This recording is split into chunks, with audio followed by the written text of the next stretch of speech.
तो गाइड्स, अब हम लोग बात कर लेते हैं कुछ विचारों के बारे में। कुछ विचार जो दुनिया बदल दें, उनके बारे में आज हम लोग बात करेंगे। तो गुज़िपी मदीने के क्या विचार थे, इसके बारे में आज हम लोग बात करने वाले हैं। तो ये मानते थे, he believed that God had intended nations to be a natural unit of mankind. तो मानते ये थे कि भैया, नेशन हम लोग बात करें क्या है, एक नेचुरल यूनिट है, किसका? गॉड के द्वारा बनाया हुआ मैनकाइंड के लिए एक नेचुरल यूनिट है, इसको बनना चाहिए। और जो इसको बनने से रोकते हैं, कौन? मोनार्कीज, या फिर हम लोग बात करें राजा महाराजा, तो हमें उनको उखाड़ फेंकना चाहिए उनकी जगह से। ये उनके विचार थे, हम लोग ऐसा कह सकते हैं। ये मेरी आवाज़ थोड़ी एआई वर्जन वाली लग रही होगी, पर मैं ही बोल रहा हूँ। ये उम्मीद है कि आपको समझ में आया हो। तो इन्होंने कहा था, इन्होंने क्या कहा था? He believe the God has intended nations to be a natural unit of mankind. Mankind के लिए नेचुरल यूनिट क्या है? वो है नेशन। ठीक है। Italy could not continue to be a patchwork. तो पैचवर्क क्या होते हैं? तो आप लोगों ने कभी कभी, आप लोगों ने जब दाढ़ी वगैरह बनवाने जाते होंगे, बड़े आप लोग तो नहीं, गैर जो बड़े लोग जाते हैं, तो कुछ लोगों की दाढ़ी यहाँ पे खोखली खोखली आती है। यहाँ पे कुछ जगह आती है, कुछ जगह नहीं आती, कुछ जगह आती है, कुछ जगह नहीं आती है। इन्हें बोलते हैं पैचेस, यानी कि कुछ खाली जगह है, कहीं यहाँ पर, कहीं वहाँ पर, कहीं वहाँ पर, कहीं वहाँ पर। तो ऐसे ही कह रहे थे कि इटली एक तरीके से एक ग्रुप ऑफ पीपल है, एक कल्चर है, एक आइडेंटिटी है, जो यहाँ पे है वहाँ पे नहीं है। तो इसको क्या करना पड़ेगा? यूनिफाइड करना पड़ेगा, यानी कि जोड़ना पड़ेगा। तो इन्होंने क्या कहा? Italy could not continue to be a patchwork. तो पैच वर्क की तरह वर्क नहीं करना है। अब हमें of small states and kingdom, तो एक स्टेट्स और किंगडम की तरह छोटे छोटे पैच वर्क की तरह काम नहीं करना है। जब हम लोगों को पता है कि बड़े लेवल पर हम लोगों को यहाँ पे सिमिलर प्रकार की लैंग्वेज, सिमिलर प्रकार का कल्चर बोला जाता है, कल्चर है, तो अब क्यों ना इसे मर्ज कर दिया जाए। It had to be forged into a single unified within wider alliance of nations. तो क्यों ना जो स्मॉल हमारे स्टेट्स हैं, नेशंस हैं, हमारा कल्चर जब एक है, तो क्यों ना हम इसको एक फोर्ज करके एक नया नेशन बना दें। तो अब हम लोग बात करें, चिंगारी लगा दी थी किसने? मदीनी ने। तो मदीनी ने चिंगारी लगाई और धीमे धीमे नेशनलिज्म की बत्ती बढ़ने लगी। तो ये सीन चल रहा था वहां पे, ठीक है। This unification alone could be basis of Italian liberty. तो हम लोग बात करें, धीमे धीमे अब भैया कहीं ना कुछ चिंगारी तो नहीं पड़ती है। तो भले ही इनके सपने बड़े थे, पर हम लोग किसी चीज़ की कामना करें, हम लोग किसी चीज़ की मन से कामना करते हैं, तो सारी दुनिया कायनात उसको हमारे हमसे मिलाने की कोशिश करती है। पर ऐसा हर बार नहीं होता है। तो आप मन में सोचिए कि मुझे मरे हुए लोग मिल जाएं, मेरे पिताजी मिल जाएं, या फिर मम्मी मिल जाएं जिनकी डेथ वगैरह हो चुकी है, तो क्या हो सकता है? शायद हो, शायद ना हो, वो तो पता नहीं। खैर सारी चीज़ें हासिल नहीं होती हैं इंसान को लाइफ में। तो वैसे ही हम लोग बात करें कि Mazzini's relentless opposition of monarchy and his vision of democratic republic frightened the conservatives.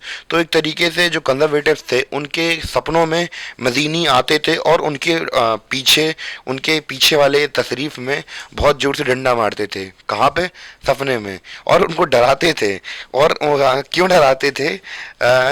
वो कहते थे कि जैसे कि हमें पता है कि नेचुरल यूनिट ऑफ, हम लोग बात करें नेशंस क्या है, नेचुरल मैनकाइंड के यूनिट्स हैं। और उनको रोक कौन रहा है? मोनार्की रोक रही है। तो मोनार्की के पीछे आके तोड़ देना चाहते थे वो। ठीक है। तो अब जो हम लोग बात करें कंजर्वेटिव थे, इनका नाम सुन के घबरा जाते थे। तो ये पावर थी। तो गाइस, हम लोग अब पावर के बारे में बात करेंगे, रौला के बारे में। यानी कि जो मदीनी थे उनका रौला क्या था, उनके बारे में बात करते हैं। तो जैसे कि हमें अभी हाल हम लोगों ने बात की थी, किसके बारे में? मेटरनिक के बारे में बात की थी। ये ड्यूक, ऑस्ट्रेलियन ड्यूक थे, हमारे चांसलर थे, कौन? हमारे मेटरनिक साहब। तो इन्होंने बहुत कुछ कहा है, किसके बारे में? गुज़िपी मदीने के बारे में। तो इन्होंने डिस्क्राइब किया है हिम। तो भैया जी, आपको पता होगा किसी की स्पीच लिखी होती है, तो ये मानते थे, ये क्या मानते थे? The most dangerous enemy of our social order. मतलब आवर सोशल ऑर्डर का मतलब है ये अपने पर्सपेक्टिव से चीज़ें कह रहे हैं, यानी कि ये कह रहे हैं कि जो गुसब मदीनी थे वो बहुत ज़्यादा एनिमी है हमारे सोशल ऑर्डर के लिए। एक तरीके से ये कह दें कि ये कहना ये चाह रहे थे कि जो मोनार्की थी उसके लिए जो गुसबी मदीनी थे वो एक खतरा है या फिर दुश्मन है, वो इन्हें उखाड़ फेंकेगा। तो ये कुछ विचार थे हमारे ड्यूक मैटरनिक के। क्लियर हो गया है आपको? तो इतने रौला टाइट था उनका। तो गाइस अब हम लोगों ने काफ़ी कुछ गसिप मदीनी के बारे में बात कर ली है। तो अब भैया थोड़ा अपना जो टॉपिक से वो आगे बढ़ चुके थे, हम लोग अब कवर कर लेते हैं कि हम लोग जो कवर कर चुके हैं उन्हें बता दें पहले। तो हम लोग rice of nationalism in Europe की, तो ये टॉपिक अपना कवर हो चुका है। इसके बाद फ्रेंच रेवोल्यूशन के बारे में भी थोड़ा बहुत हमने जान लिया कि कैसे वहाँ पे फ्रेंच रेवोल्यूशन हुआ वगैरह। फिर हम लोगों ने नेपोलियनिक वॉर्स वगैरह देखी कि कैसे कैसे विगिन हुई। फिर नेपोलियन का कैसे अंत हुआ इसके बारे में बात कर ली। कंजर्वेटिव्स के बारे में बात कर ली, इतनी देर से हम लोग कर रहे थे। कंजर्वेटिव रिजीम कैसा कैसा था, इतनी देर से हम लोग उन्हीं के ऊपर चर्चा कर रहे थे कि कैसे कैसे नेपोलियन हो या फिर दूसरे हम लोग बात करें कि कोई भी, अगर हम लोग हिस्ट्री के अंदर उठा के देखते हैं, कोई भी एम्पायर हो, कोई भी कंजर्वेटिव्स हो, तो हमेशा ही आपका राइज भी होगा, आपका फॉल भी होगा। तो आई थिंक मेरे साथ, मुझे तो अभी खैर फॉल ही फॉल दिख रहा है, मेरा राइज पता नहीं कब तक आएगा। तो पर अभी तो हम लोग बात कर लेते हैं नेपोलियन की। तो नेपोलियन का राइज भी हुआ और फिर बाद में डाउनफॉल हो गया 1815 के बाद। फिर उसके बाद कंजर्वेटिव रिजीम्स आए। उसके बाद 1815 तक तो रिजीम चले, ठीक है, और दोबारा से 1815 के बाद रिजीम चालू हुआ कंजर्वेटिव्स का। फिर 30 तक चला, फिर वहाँ के जो लिबरल नेशनलिस्ट थे उन्होंने उन्हें हटा दिया। तो अब हम लोग बात करने वाले हैं 1830 के बाद की कहानी की, द एज ऑफ रेवोल्यूशंस के बारे में। तो कौन कौन से रेवोल्यूशंस वहाँ पे अब होंगे, अब हम लोग उनके बारे में बात करेंगे। उनमें सबसे पहले हम लोग बात करने वाले हैं जुलाई रेवोल्यूशन के बारे में हम लोग बात करेंगे, ठीक है। आई थिंक क्लियर हो गया होगा कि अपना ये थीम कंटिन्यूएशन ऐसे ही चलता रहेगा। आई थिंक क्लियर हो गया होगा कि हम लोग थीम कैसे चला रहे हैं। तो गाइस हम लोग बात ही कर रहे थे एज ऑफ रेवोल्यूशन के बारे में। तो जैसे कि हमें पता है कि यहाँ पे बहुत सारे रेवोल्यूशंस होंगे, तो उसकी शॉर्ट ब्रीफिंग देख लेते हैं कि इसमें प्ले मतलब इम्पोर्टेंट रोल किसने प्ले किया है। तो भैया हम लोग बात करें एज ऑफ रेवोल्यूशन को किसने लीड किया है, lead by the liberal nationalist. तो भैया हमारे जो हम लोग इतनी देर से लिबरल नेशनलिस्ट के बारे में बात कर रहे थे, जो मिडिल क्लास थी वही अपनी उन्हीं में से उठ के आएंगे लिबरल नेशनलिस्ट। और ये बिलोंग किससे करते थे, एजुकेटेड मिडिल क्लास एलाइड थे ये लोग, ठीक है। तो इसमें अंदर हम लोग बात करें कौन कौन आता था, प्रोफेसर्स आते थे, स्कूल टीचर्स, भाई तेरा तबाही मचाएगा, clerk and members of commercial middle classes. तो अलग अलग क्लासेस के लोगों ने क्या किया, पार्टिसिपेट किया, और धीमे धीमे अब वो लोग समझ चुके थे कि भाई तेरा तबाही मचाएगा। तो अब इन्हें भी पता था कि भैया इन्हीं को कुछ करना है देश के लिए, क्योंकि बाकी जो अमीर है तो वो तो अमीर हैं ही, जो गरीब हैं तो वो गरीब हैं ही, करने वाले तो हम ही लोग हैं। भैया मिडिल क्लास का काम ही क्या है, यही सच्ची सारी चीज़ करना है। तो इसके अंदर हम लोग बात करेंगे किसके अंदर रेवोल्यूशन होगा, कहाँ पे, फ्रांस, बेल्जियम और ग्रीस के अंदर। इनकी कहानी के बारे में हम लोग जानने की कोशिश करेंगे अभी, ठीक है। तो सबसे पहले हम लोग शुरू करते हैं अपना जुलाई रेवोल्यूशन। तो गाइस अब हम लोग बात करने वाले हैं जुलाई रेवोल्यूशन के बारे में। तो जुलाई रेवोल्यूशन के बारे में अगर हम लोग बात करें, तो जैसे कि हमें पता है कि जो हमारे ड्यूक मैटरनिक साहब थे, तो ये इन्हें बहुत कुछ बोलने की आदत थी। तो इन्होंने कहा भी था एक बार, इन्होंने क्या कहा था, इन्होंने कहा था कि when France sneeze the rest of Europe catch cold. यानी कि जब फ्रांस छींकता है, तो फ्रांस ने छींका तो पूरा की पूरा यूरोप में ठंड लग गई, ठंड कैच कर ली उन्होंने। तो ऐसा क्यों कहा, तो हम लोग बात करें कि जो रेवोल्यूशन की आग थी वो तो केवल, हम लोग बात करें नेशनलिज्म की जो आग थी, केवल हम लोग बात करें फ्रांस में थी। तो भैया जब फ्रांस ने छींक मारी तो पूरे के पूरे यूरोप में हम लोग बात करें ठंड लग गई। तो ये किसने कहा था, ड्यूक मैटरनिक ने कहा था। और ऐसा क्यों कहा था, तो इन्होंने ऐसा इसलिए कहा था क्योंकि जो बर्बन डायनेस्टी थी, वो Bourbon kings who had been restore to power during the conservative reactions after 1815। यानी कि 1815 के बाद जो हमारे बड़े बड़े लोग थे, राजा महाराजा दोबारा से रिस्टोर किए गए थे, बर्बन डायनेस्टी के किंग, इनके साथ क्या हुआ, इनके साथ बहुत गलत चीज हुई। Were now overthrown by liberal revolutionaries, यानी कि इन्हें अपनी गद्दी से हटा दिया गया और इनसे कहा गया कि तुम भैया क्या बन जाओ। इन्हें ऑफर दिया गया installed a constitutional monarchy with Louis Philips at its head. तो भैया इनसे कह दिया कि भैया आप अब हट जाओ, अब आप तो केवल बस कॉन्स्टिट्यूशनल मोनार्की के ऊपर साइन कर दो कि भैया अब आप नाम मात्र के राजा हैं, आपसे कॉन्स्टिट्यूशन में जो लिखा जाएगा आप वही करोगे, और आपकी जितनी भी शक्तियां थी, जैसे कि हम लोग बात करें जो भी करना हो करते रहो, जिसको मारना हो उसे मारो, ये सब आपकी जितनी शक्तियां हैं सब खत्म। जो हमसे आपसे हम लोग आपसे कह दें वो आपको मानना पड़ेगा, नहीं तो फिर हटे हो आप।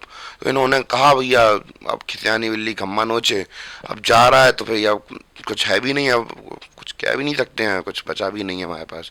मैंने कहा ठीक है, जो मिल रहा है उतने में कुछ रवा जाए, बाकी सब हटाओ। क्या कहते हैं, इन्होंने भी एक्सेप्ट कर लिया कि हाँ भाई हम कॉन्स्टिट्यूशनल मोनार्क बन जाएंगे अब हम।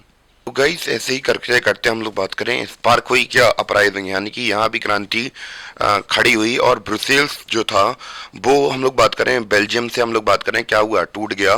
किससे हम लोग बात करें यूनाइटेड किंगडम, यानी कि बात करें बेल्जियम किससे अलग हो गया, नीदरलैंड से अलग हो गया इसी के साथ में, ठीक है।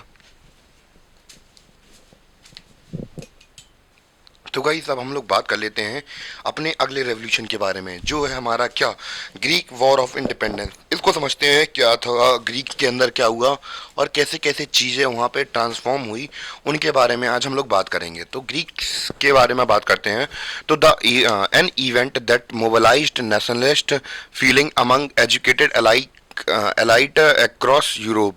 तो भैया अब हम लोग बात करें कि एक नेशनलिस्टिक फीलिंग जागी, किसके लिए, ग्रीक के लिए। क्यों जागी, क्योंकि भैया एक तरीके से कहा जाए तो जो पूरा आप लोग यूरोप देखते हैं उसकी जो स्टार्टिंग है, चाहे वो रोमन एम्पायर हो, चाहे हम लोग बात करें रेनेशा के लिए जो भी इंग्रेडिएंट चाहिए थे वो कहाँ से आए थे, रोमन एम्पायर से। और वो इनिशियली कहाँ से उजागर हुए थे, वो ग्रीस से ही उजागर हुए थे।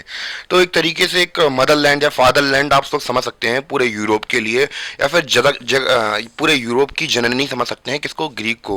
तो भैया अब इसके ऊपर हो गया था ऑक्यूपेशन, यानी कि हम लोग बात करें कि ऑक्यूपाइड कर लिया था किसने, इसे ऑक्यूपाइड कर लिया था ओटोमन एम्पायर ने। किसने ऑक्यूपाइड कर लिया था, ओटोमन एम्पायर ने। कब से, 15 सेंचुरी में, ठीक है। अब लोगों को लग रहा था कि भैया अपने देश के लिए, अपनी मम्मी के लिए कुछ करना पड़ेगा, अपने मातृभूमि के लिए कुछ करना पड़ेगा, हमारा पूरा यूरोप वहीं से निकला है। तो भैया इन लोगों को लग रहा था, अब एक साइड तो आप लोग क्रिश्चियनिटी देख रहे थे और दूसरी साइड हमें दिख रहा था क्या, मुस्लिम एम्पायर दिख रहा था। ओटोमन एम्पायर यहाँ पे मैं बता दूं मुस्लिम एम्पायर है ये, और काफ़ी पावरफुल भी था उस समय पर 15-16 सेंचुरी में। तो अब ओटोमन एम्पायर के हाथ में आ गया क्या भैया, ग्रीस। और Greece is a very most important place for everyone, चाहे वो क्रिश्चियनिटी हो चाहे मुस्लिम्स हो, तो सबके लिए इंपॉर्टेंट है। तो इन्होंने ग्रीस को कब्जे में कर लिया, ठीक है। तो अब यहाँ पे नेशनलिस्टिक फीलिंग जागने लगी यहाँ ग्रीस यूरोप के लोगों के अंदर कि भैया अपनी मदरलैंड को क्या करना, छुड़ाना है। The growth of revolutionary nationalism in Europe sparked off a struggle for independence amongst the Greek which began in 1821। तो 1821 में इसको लेकर बहुत सारी अब पहल शुरू होंगी धीमे धीमे कि भैया अपने जो मदरलैंड है उसको दोबारा से जिंदा करना है, उसको बचाना है। किससे, मुस्लिम एम्पायर से।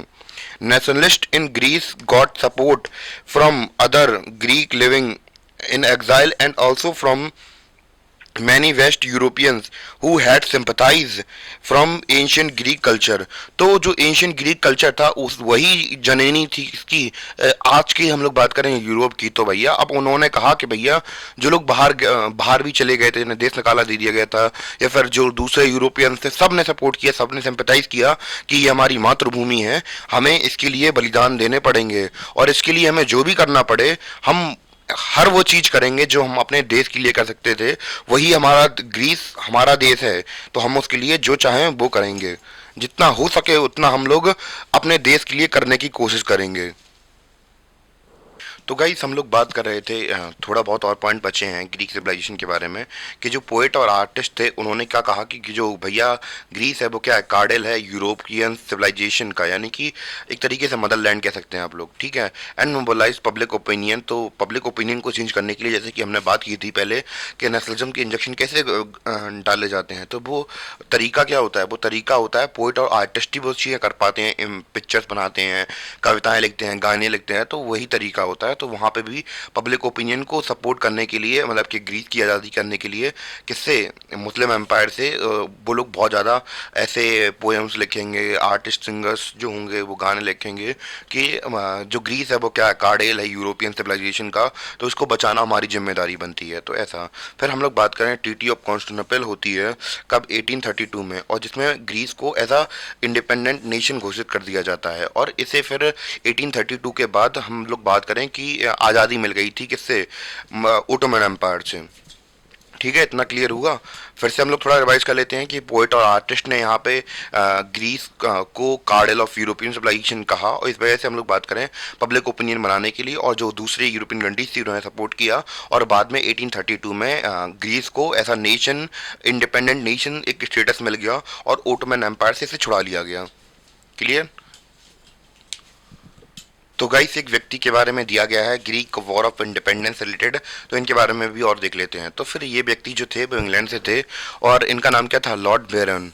तो लॉर्ड बेरन हम लोग बात करें, एक इंग्लिश पोइट थे, वही कविकार थे, यानी कि कवि, एक तरीके से पोइट कह सकते हैं हम लोग, पोइट थे ये। और ये ग्रीक का वॉर ऑफ इंडिपेंडेंस में ये लड़ना चाहते थे, और ये सपोर्ट करते थे किसको, ग्रीक को। तो भैया ये इन्होंने स्टार्टिंग में तो काफ़ी पैसा, फंड वगैरह रेज किए वॉर के लिए, ये फंड्स मतलब पैसा इकट्ठा किया, और बाद में ये खुद लड़ने के लिए चले गए कहाँ पे, वॉर में। और फिर वहाँ पे इनकी मृत्यु हो गई 1824 में।